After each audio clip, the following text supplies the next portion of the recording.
우리 요한복음 19장 28절에서 37절까지 말씀입니다. 요한복음 19장 우리 28절에서 37절까지 말씀 우리 한 절씩 우리 교도하도록 하겠습니다.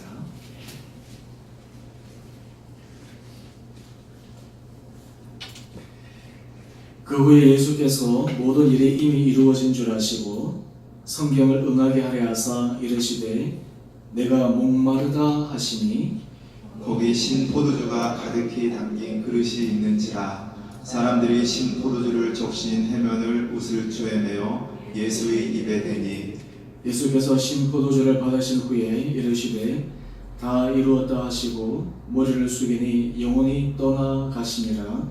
이날은 준비일이라. 유대인들은 그 안식일이 큰 날이므로 그 안식일에 시체들을 십자가에 두지 아니하려 하여 빌라도에게 그들의 다리를 꺾어 시체를 치어달라 하니 군인들이 가서 예수와 함께 못 박힌 첫째 사람과 또 다른 사람의 다리를 꺾고 예수께 이르러서는 이미 죽으신 것을 보고 다리를 꺾지 아니하고 그중 한 군인이 창으로 옆구리를 찌르니 곧 피와 물이 나오더라. 이를 본 자가 증언하였으니 그 증언이 참이라. 그가 자기의 말하는 것이 참인 줄 알고 너희로 믿게 하려 함이니라. 이 일이 일어난 것은 그 뼈가 하나도 꺾이지 아니하리라 한 성경을 응하게 하려 함이라. 또 다른 성경에 그들이 그 찌른 자를 보리라 하였느니라. 아멘. 오늘 3월 21일 우리 수요일에 나오신 우리 성경 한분한분들을 주 이름으로 축복합니다. 이번 사순절 기간이 이제 이번 5번째 주일을 지나고 우리 다음 주일이면 우리가 고난 주간 그리고 이제 부활주일을 앞두고 있습니다. 참 이 사순절 이 40일이라는 이 시간 동안 우리가 예수님의 행적들을 묵상해가고 말씀들을 우리가 묵상하면서 우리 자신의 모습들을 말씀의 거울 앞에 비춰볼 때 다시 한번 우리의 삶의 현재 모습을 다시 한번 돌이켜보면서 어떻게 우리가 그리스도 앞에서 올바르고 주님께서 기뻐하시는 거룩한 삶을 살아갈 수 있을까라고 하는 그러한 마음의 다짐들을 해봅니다. 요즘 여러분들의 삶의 관심에 있어서 가장 중요한 관심은 어떤 것이 있습니까? 여러분의 지금 마음이 가장 많이 가고 있는 데가 어디에 있습니까? 사실 우리 삶을 살아가다 보면 우리는 자기 자신에게 주어진 어떤 문제에 어떤 우리가 긴급하게 해결해야 될 그 부분들에 대해서 우리 마음을 먼저 집중하기 마련입니다. 그런데 우리가 사실 신앙인으로서 삶을 살아갈 때 우리가 어떻게 하면 주님 앞에 우리 마음을 집중하면서 갈 수가 있을까? 사실 우리가 예수 그리스도를 묵상할 때 사실 우리가 묵상하기 참 어려운 것 가운데 하나는 오늘도 이제 말씀에 제가 말씀을 나누겠지만 예수님께서 돌아가신 십자가의 사건입니다. 어떤 의미에서 이 십자가의 사건은 사실 우리들에게 굉장히 추상적인 이미지로 다가와서 주님께서 처절하게 고통하시고 정말 어떤 의미에서 인간으로서 감당할 수 없는 그 극한 상황까지 몰려가셨던 그 십자가의 것을 우리가 바라본다라고 하는 것이 참 쉽지가 않습니다. 근데 참 놀라운 것은요, 이런 십자가의 놀라운 은혜와 십자가의 주님의 사랑 그리고 우리에게 보여주신 그 주님의 행적들을 우리가 하나하나 눈을 들어 바라보기 시작하면 성령님께서 우리 마음을 어루만져 주시는 것을 경험하게 됩니다. 이것이 십자가의 놀라운 능력입니다. 마치 이스라엘 백성들이 제가 주일 예배 설교할 때 불뱀에 물렸을 때 노뼈를 보면 산 것처럼 우리가 십자가를 바라보면 그 바라보는 그 행위 자체가 우리로 하여금 이 세상에서 줄 수 없는 참된 은혜의 평강을 우리 심령 가운데 허락하여 주시는 것을 경험할 수가 있습니다. 저는 바라기는 여러분들 사순절 기간에 주님께서 여러분들의 심령 가운데 이런 은혜를 날마다 허락하여 주시기를 원합니다. 우리 기독교는 체험의 종교입니다. 어떤 의미에서 지식의 종교라기보다는 이 체험의 종교입니다. 다른 말로 하면 아무리 지식적으로 여러 가지 많은 것을 알더라도 그것이 느껴져야 돼요. 그것이 내 안에 경험되어져야 됩니다. 그 경험되어지고 체험되어진 것은 그 어느 누구와도 어떤 상황 가운데서도 우리가 바꿀 수 없는 분명한 믿음의 확증이기 때문입니다. 오늘 우리가 말씀을 통해서 하나님께서 우리들로 하여금 주님께서 우리를 사랑하시는 그 은혜의 사랑들을 다시 한번 확증하며 우리들의 모습을 다시 한번 더 깊게 관찰할 수 있는 시간 되기를 원합니다. 제가 지난 시간에 예수님께서 가상실현 가운데 두 말씀을 제가 함께 나누었는데요. 우리가 가상실현, 제가 지난 시간에는 가상실현 7가지를 다 말씀드리지 않았는데 오늘 우리가 설교를 시작하면서 이 가상실현 전체를 제가 한번 말씀을 드리고 오늘 우리가 함께 또 살펴볼 이 가상실현에 관한 두 가지 말씀을 집중적으로 살펴보도록 하겠습니다. 제가 지난 시간에도 말씀을 드린 것처럼 가상실현의 제 첫 일성은 누가복음 23장 24절에 나오는 아버지 저들을 사하여 주옵소서 자기들이 하는 것을 알지 못함이니이다. 예수님께서 가상실현에 있어서 가장 먼저 말씀하시는 것은 바로 자기를 십자가에 못 박게 한 무리들, 자기를 대적한 사람들, 어떤 의미에서 원수들에 대해서 주님께서 사죄 용서의 말씀으로 이 가상실현을 시작하고 있습니다. 그러면서 두 번째 보면 내가 진실로 내게 이르노니 오늘 내가 나와 함께 낙원에 있으리라. 누가복음 23장 43절의 말씀인데 자기와 함께 십자가에 못 박힌 좌우편에 있는 강도, 그 가운데 한편의 강도를 보면서 내가 나와 함께 낙원에 있으리라 라고 말씀하십니다. 이 강도의 마지막 구원의 단계를 보면 우리가 인생에 있어서 마지막이 어떻게 해야 되는가 라고 하는 것을 확인할 수가 있습니다. 어떤 삶을 살았든지 한편의 강도는 예수님에 대해서 조롱하고 경멸했지만 한편의 강도는 내 영혼을 주님 불쌍히 해달라는 그 강도의 간절한 그 부르짖음에 주님께서 내가 나와 함께 낙원에 있으리라 라고 말씀하시면서 마지막 순간에 구원의 은혜의 문이 열린 것을 확인할 수가 있습니다. 오늘 예수님께서 이 십자가상에서 이 두 번째 말씀은 어떤 의미에서 인생에 있어서 그냥 끝까지 어떤 의미에서 그냥 장담할 수 없는 최후의 순간에 예수님의 그 말씀으로 구원해 주시는 놀라운 은혜 능력을 우리들에게 보여주고 있습니다. 그 다음에 세 번째 말씀 우리가 지난주에 우리가 살펴보았죠. 여자여 보소서 아들이니이다. 보라 내 어머니라 라고 하시면서 사랑하는 제자 요한에게 자기가 가장 사랑하는 육신의 어머니 마리아를 맡기는 장면. 그 다음에 네 번째 엘리 엘리 라마 사박다니. 우리 1번에서부터 세 번째까지는 가만히 보면 예수님께서 사람들에 대한 예수님의 일성들을 말씀하고 있습니다. 원수들을 향해서, 옆에 있는 강도를 향해서, 그리고 자기를 가장 사랑하셨던 그 어머니를 향해서 주님께서 말씀하고 있습니다. 근데 이제 네 번째 보게 되면 이제 드디어 예수님께서 하나님 앞에 절규로 부르짖고 있습니다. 엘리 엘리 라마 사박다니. 이것을 풀이하면 나의 하나님 나의 하나님 어찌하여 나를 버리셨나이까. 이런 삶을 살아가면서 하나님이 나와 함께 하신다는 것을 우리가 날마다 고백하지만 때로는 하나님의 부재를 여러분들이 느껴보신 적이 있으십니까? 하나님이 나와 함께 하지 않는 것처럼, 마치 하나님이 나를 떠나신 것처럼, 하나님이 내 삶 가운데서 친히 개입하여 주시지 않고 마치 내가 방치되어 있는 것처럼 느끼는 그 순간을 여러분들 경험해 보셨습니까? 오늘 지금 예수님께서 이 십자가상에서 엘리 엘리 라마 사박다니 라고 말씀하고 있는 이 말씀은 어떤 의미에서 인생에 있어서 하나님의 그 부재, 하나님의 어떤 자기 자신에 대해서 함께하지 못하시는 그런 참혹한 어떤 심정들을 이 십자가상에서 절규하고 있습니다. 그런데 다른 한편으로 보게 되면 과연 하나님께서 이 예수님을 홀로 그대로 방치하고 계셨습니까? 사실은 이 부르짖고 있는 이 예수님의 그 모습을 보면서 아마 어쩌면 하나님이 더 고통스러운 가운데 계셨음을 우리는 충분히 미루어 짐작할 수가 있습니다. 오늘 이 예수님께서 이 말씀하실 때 엘리 엘리 라마 사박다니 굉장히 인간적인 모습이면서 또한 동시에 하나님을 향한 이 처절한 이 부르짖음은 오늘 우리가 인생을 살아가면서도 누구나가 하나님 앞에서 부르짖을 수 있는 그런 인생의 하나의 표현일 수가 있습니다. 제가 기도를 할 때 제가 여러분들에게 여러 가지 말씀을 드렸는데요. 기도는 하나님과의 대화잖아요.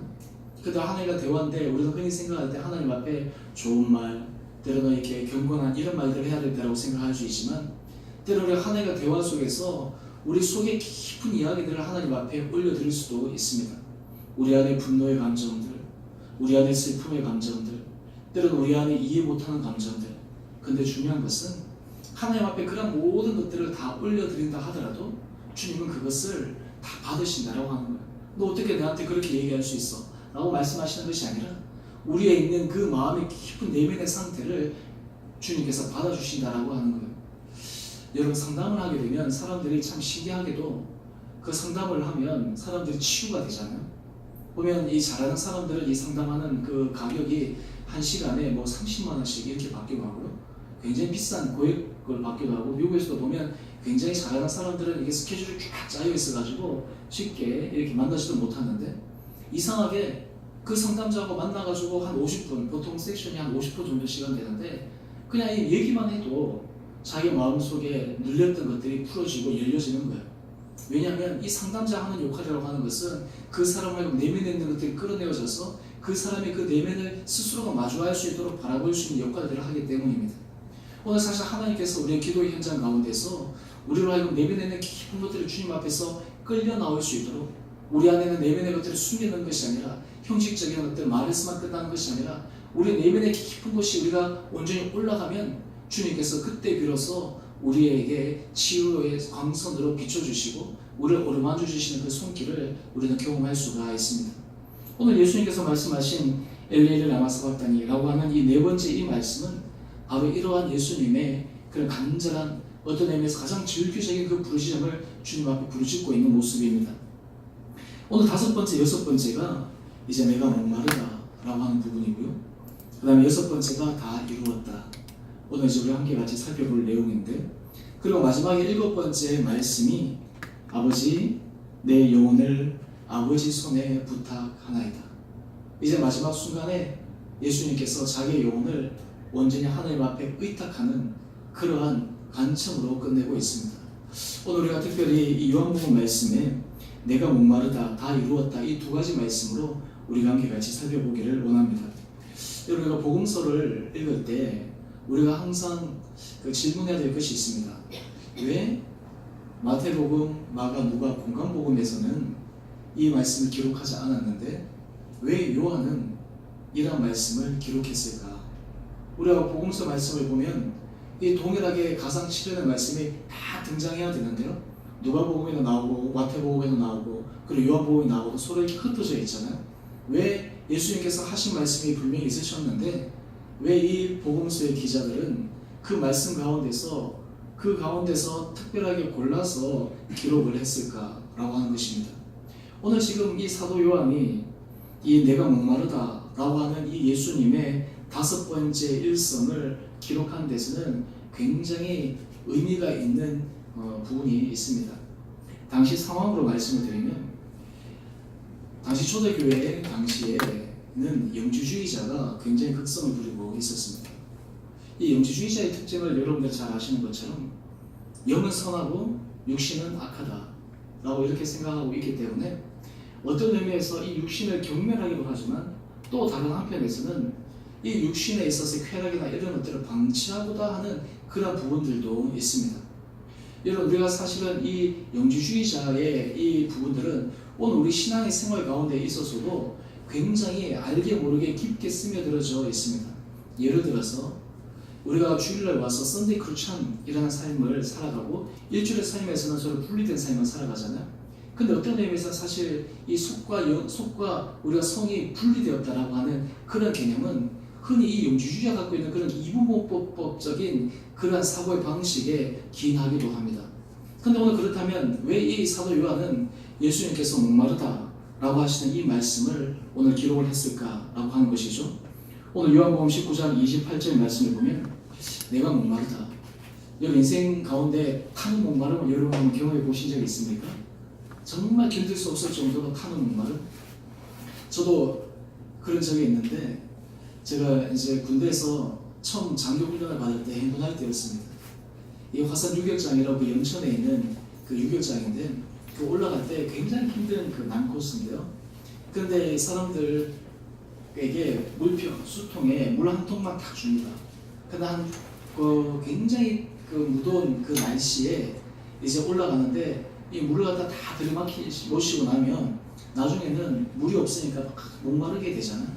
그래가지고 그냥 물 한 방울만 이렇게 먹으면 내가 살 것 같은데 그것이 없어가지고 그냥 막 그겁됩니다. 근데 어떤 지경까지 가면 그 옆에 도랑물에 지덕탕 물이 막 흘러가잖아요. 평상시에 아마 그 물 마시면 아마 크게 탈이 날 거예요. 근데 막 너무 막 이게 갈급하고 목마르니까 중간에 이제 휴식 이러면 어떻게 하냐면 너나 할 것 없이 자기 헬멧 벗어가지고 그 물을 떠서 이렇게 마셔요. 도저히 상상할 수 없는 이야기죠. 그런데 너무나 목마르고 극한 상황이니까 그 물을 마셔도 저도 마셨는데 배탈도 나지도 않고 아무 문제도 없어요. 참 신기하기도 하는데요. 근데 사실 우리가 환자가 어떤 의미에서 이게 마지막에 어떤 힘든 상황, 출혈이라든지 이런 게 될 때 사실 이 물을 먹는다라고 하는 것은 어떤 의미에서 굉장히 위험한 일일 수도 있잖아요.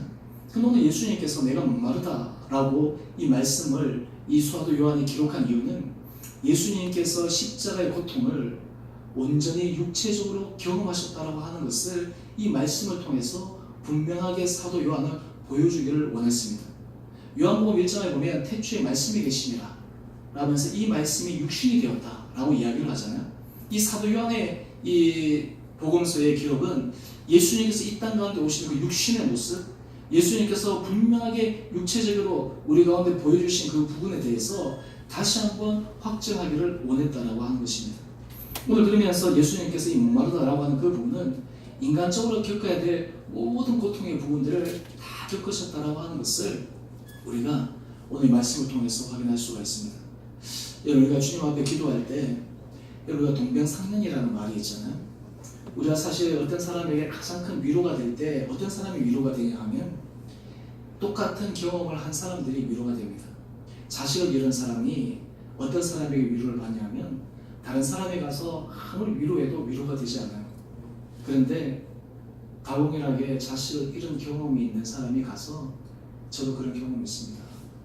당신을 위로합니다 라고 하는 이 말이 같은 처지를 알고 있다라고 하는 그 생각 때문에 그 말 한마디가 큰 위로가 됩니다.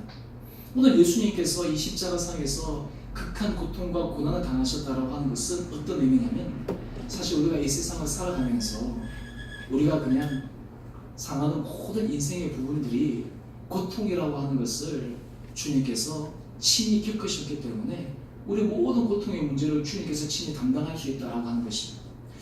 불교에 보면 불교는 이 세상을 사바세계라고 하잖아요. 이 사바세계라는 게 어떤 겁니까? 입에 모르를 집어넣고 이 씹을 때 이게 막 그 힘든 거 그런 것을 상징하는 것이잖아요.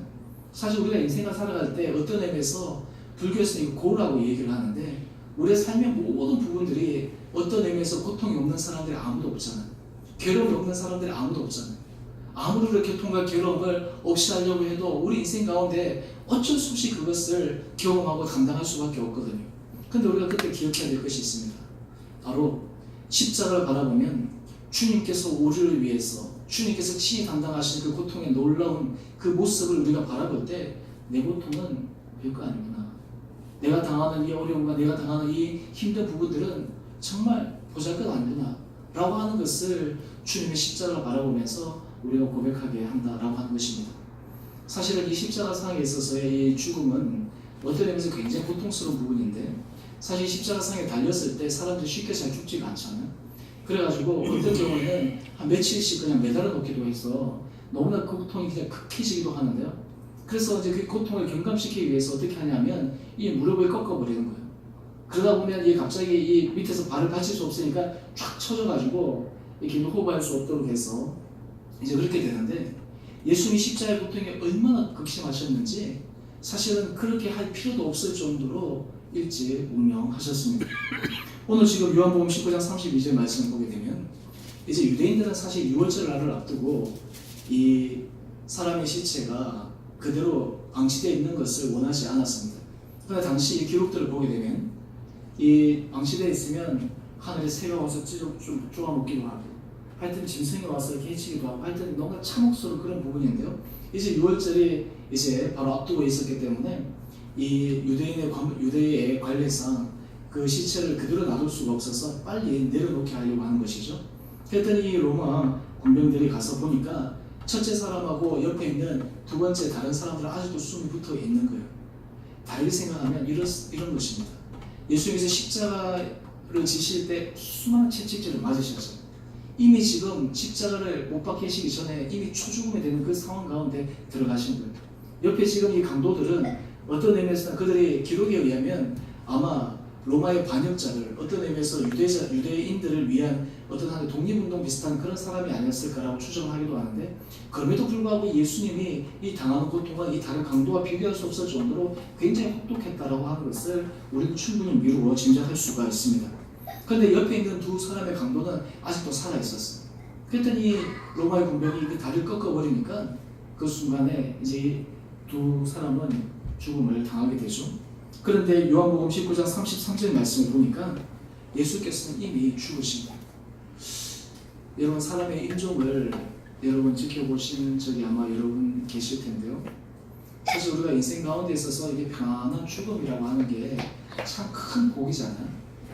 그래서 보면 이 나이 드신 분들이 기도 제목 가운데 이런 기도 제목이 있습니다. 하나님, 제가 하나님 앞에 갈 때 내가 기도하면서 가게 해주십시오. 때로는 내가 조용히 잠자면서 가게 해주십시오. 제 할머님이 평생 동안 그 기도 제목 가운데, 마지막 기도 제목 가운데 하나가 무엇이냐면, 내가 하나님 앞에 기도하는 중에 아니면 내가 잠자는 중에 그렇게 가게 해달라고 그렇게 하셨는데, 그 이유가 우리 증조 할머님이 그렇게 돌아가셨거든요. 그래서 보니까 참 마지막에 이렇게 순탄하게 가는 게 참 큰 은혜의 복이에요. 그런데 예수님 같은 경우는 이런 자연사한 것이 아니라 십자가상의 고통으로 인해서 그냥 중간에 생이 딱 끝나버리는 것이잖아요. 중간에 생이 그냥 너무 고통스러운 것으로 끝나버리는 것이잖아요. 오늘 그런데 이 예수님께서 이 당하신 이 고통의 이 부분들은 바로 우리들로 하여금 우리가 당할 수 있는 모든 고통과 괴로움과 아픔, 이런 것들을 이미 초월해서 받아들일 수 있는 그 주님의 모습을 우리가 바라보기를 주님은 원하신다라고 하는 것입니다. 요즘의 삶 가운데 여러분들의 삶에 힘든 부분들이 있습니까? 여러분의 마음을 괴롭히던 것들이 있습니까? 여러분 마음속에 해결할 수 없는 부분들이 있습니까? 내가 도저히 감당할 수 없어서 내가 한 걸음도 나갈 수 없다라고 내가 마음이 한탄할 때가 있습니까? 그때 우리를 위해서 십자가에 찢겨 죽으신 예수 그리스도를 우리가 묵상해 보십시오. 우리를 위해서 죽으신 그 예수님을 바라볼 때 오늘 우리 삶 가운데 이상하게 주님께서 새로운 힘과 은혜와 능력을 주시는 것을 우리가 경험할 수가 있습니다. 그렇기 때문에 이 십자가는 많은 사람들이 생각할 때 잔인하고 어떤 의미에서 정말 바라보기 싫은 어떤 그런 공포의 상이 아니라, 그 십자가의 상은 우리로 하여금 우리의 삶의 어떤 형편과 상황 가운데서도 다시 힘을 내어서 앞으로 나갈 수 있는 믿음의 길단의 자리가 된다라고 하는 것입니다. 오늘 주님께서 내가 목마르다라고 하는 것은 바로 주님께서 이 마지막 순간 그 타는 목마름 속에서 죽어가시는 그 마지막 육체의 극한의 그 고통의 모습을 우리들에게 말씀하고 있습니다.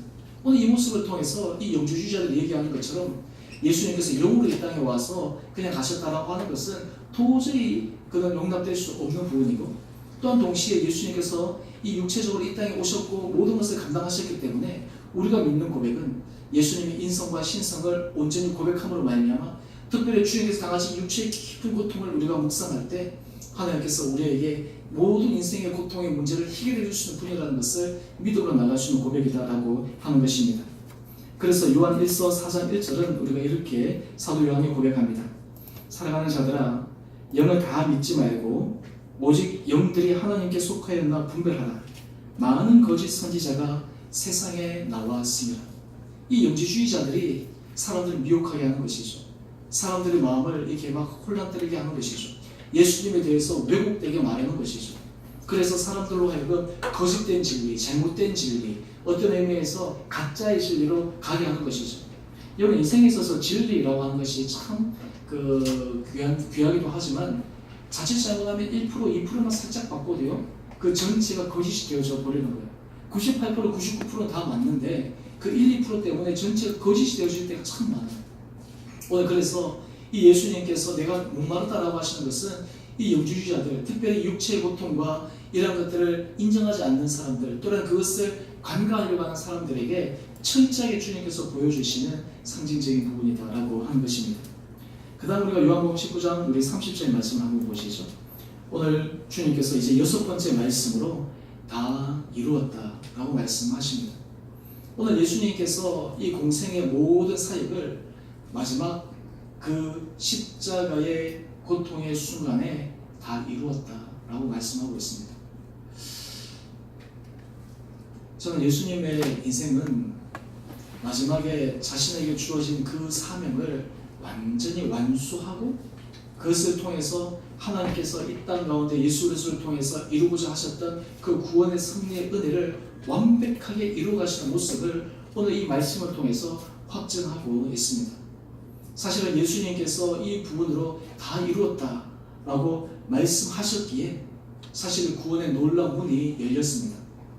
우리 골로새서 2장 15절 말씀을 한번 보시죠. 골로새서 2장 15절 말씀을 보면 통치자들과 권세들을 무력화하여 드러내어 구경거리로 삼으시고 십자가로 그들을 이기셨느니라. 권세자들과 통치자들은 힘으로 예수님을 제압하고 무너뜨리고, 그리고 유대의 종교 지도자들은 예수님을 죽임으로 내몰았지만 예수님은 십자가로 그들을 이기신 거예요. 죽음으로 그들을 이기신 거예요. 십자가의 죽음으로 말미암아 놀라운 생명의 부활의 문들을 새로 열어주신 거예요. 오늘 이것을 통해서 예수님께서 다 이루었다라는 이 구속 사역의 완성을 선포하셨습니다. 오늘 이 말씀에 우리가 분명한 것이 있습니다. 여러분, 우리가 구원에 있어서는 예수 그리스도 외에는 구원이 없다라고 하는 이 분명한 믿음의 확신을 우리는 확인해야 합니다. 요즘 종교다원주의에 있어서 참 문제가 되는 것 가운데 하나가 무엇이냐면, 산에 올라갈 때 길이 많잖아요. 이 길로 올라가도 되고 저 길로 올라가도 되고 저 길로 올라가도 되고, 어차피 꼭대기에 가면 만나기만 하면 되니까, 정상에 가면 되니까.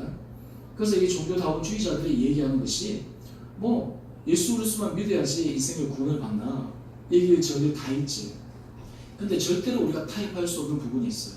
그것이 무엇이냐면 예수님께서 다 이루셨다라고 말씀하시는 이 구원 사역의 이 길만이 바로 구원의 통로라, 유일한 통로라는 것을 우리들은 믿음으로 고백해야 합니다. 제가 지난주에 이제 여러분들이 태신자를 위해서 기도하시면서 이렇게 준비하시라고 말씀을 드렸는데요. 사실 우리가 그렇게 작정할 수 있는 가장 중요한 기반이 무엇이냐면 예수 그리스도 외에는 구원의 길이 없다라고 하는 것을 우리 스스로가 분명하게 확신할 때 우리가 이것을 작정하고 할 수가 있습니다. 우리가 이 부분에 대해서 흔들리기 시작하면 사실은 어떤 의미에서 우리로 하여금 이 복음에 대해서, 사람들의 전도에 대해서 우리의 마음 자체가 흔들려져 버리는 거예요. 사실 우리 그리스도인들이 굉장히 관용적이고 어떤 의미에서 굉장히 다른 사람들 얘기를 충분히 들어야 함에도 불구하고 이 구원론에 있어서만큼은 절대로 타협할 수 없는 그러한 절대 부분들을 가지고 있어야 합니다. 이것은 보수주의자든 진보주의자든 상관이 없습니다. 개신교 안에서도 진보 스펙트럼과 보수 스펙트럼들이 다 나뉘어져 있지만 이 구원론에 있어서는 이 부분에 있어서 철저하게 고백하는 것이 필요합니다. 오늘 주님께서 다 이루었다. 주님의 십자가의 그 길만이 우리로 하여금 구원의 유일한 통로라고 하는 것을 우리가 믿음으로 고백해야 한다라고 하는 것입니다. 오늘 그래서 주님께서 베드로전서 3장 18절 말씀으로 이 십자가의 사역을 이렇게 말씀하시고, 우리 좀 길지만 우리 다 같이 함께 읽어보겠습니다. 시작. 그리스도께서 단번에 죄를 위하여 죽으사 의인으로서 불의한 자를 대신하셨으니 이는 우리를 하나님 앞으로 인도하려 하심이라. 육체로는 죽임을 당하시고 영으로는 살리심을 받으셨으니. 아멘. 여러분, 우리가 하나님의 놀라운 은혜로 말미암아 우리 영이 주님 앞에서 새롭게 살아난 것을 믿음으로 고백할 수 있는 여러분 되기를 간절히 소망합니다. 여러분, 우리가 인생을 살아갈 때 하나님께서 우리에게 주시는 이 영생의 생명의 눈으로 이 모든 문제를 바라볼 수 있는 그러한 시선, 시각이 우리에게 필요합니다. 그때 비로소 주님께서 우리에게 주시는 새로운 믿음의 눈이 열리기 때문입니다. 오늘 저는 바라기는 우리가 이 십자가를 바라볼 때 우리 안에 주님을 향한 이 구원에 대한 분명한 확신들이 저와 여러분 가운데 있게 되기를 간절히 소망합니다. 여러분, 인생을 살아가면서 사람들이 참 신기하게도 이 구원에 대한 이 확신이라고 하는 것이 사실은 주님께서 마지막 순간에 인쳐 주셔야지만 가능하지만 많은 경우에 우리 안에 흔들릴 때가 있어요. 내가 정말 이 구원 받았나? 내가 정말 하나님 앞에서 이 구원의 확실한 것을 내가 분명하게 내가 확증할 수 있는가? 우리가 분명히 고백할 수 있는 것은 십자가를 바라볼 때 주님은 우리에게 놀라운 구원의 생명의 문을 열어주셨다라고 하는 것을 믿음으로 고백할 수 있는 여러분 되기를 간절히 소망합니다. 여러분, 우리가 인생의 복 가운데서 가장 큰 복 가운데 하나가 우리 영혼이 주님의 은혜 가운데 생명을 받은 것입니다. 이것이 가장 귀하게 보일 수 있는 그 시각이 우리 가운데 있어야 돼요. 이 세상에 그 어떤 것들보다 내가 예수 그리스도를 말미암아 내 영이 구원을 받아 내 영이 하나님의 은혜 가운데서 세워졌다라고 하는 것이 나로 하여금 가장 큰 은혜 복이다라고 하는 것을 믿음으로 고백할 수 있는 것이 바로 하나님 앞에서 참된 복 있는 사람이라는 것입니다. 저는 바라기는 주님께서 다 이루었다라고 말씀하시는 이 말씀을 통해 주님 오늘 주님의 구속 사역이 온전히 이루어지신 것처럼 오늘 우리 삶 가운데 주님을 바라보므로 나의 구원의 사역, 나의 구원의 모든 것들이 하나님 은혜 가운데서 완전히 이루어졌음을 내가 믿으며 내가 매 순간 매 순간 주님과 함께 이 구원의 은혜 길을 걸어가고 또한 동시에 나를 통해 구원의 놀라운 은혜 통로가 될 수 있도록 하나님께서 내 인생을 열어주시고 십자가의 보혈이 우리의 심령 가운데 우리 삶 가운데 더욱더 차고 넘치기를 소망하는 마음으로 힘있게 달려갈 수 있는 여러분 한 분 한 분 되시기를 주님 이름으로 축원합니다. 우리 함께 같이 우리 찬양하겠습니다. 오늘 우리 찬송가 우리 149장 찬양하겠습니다.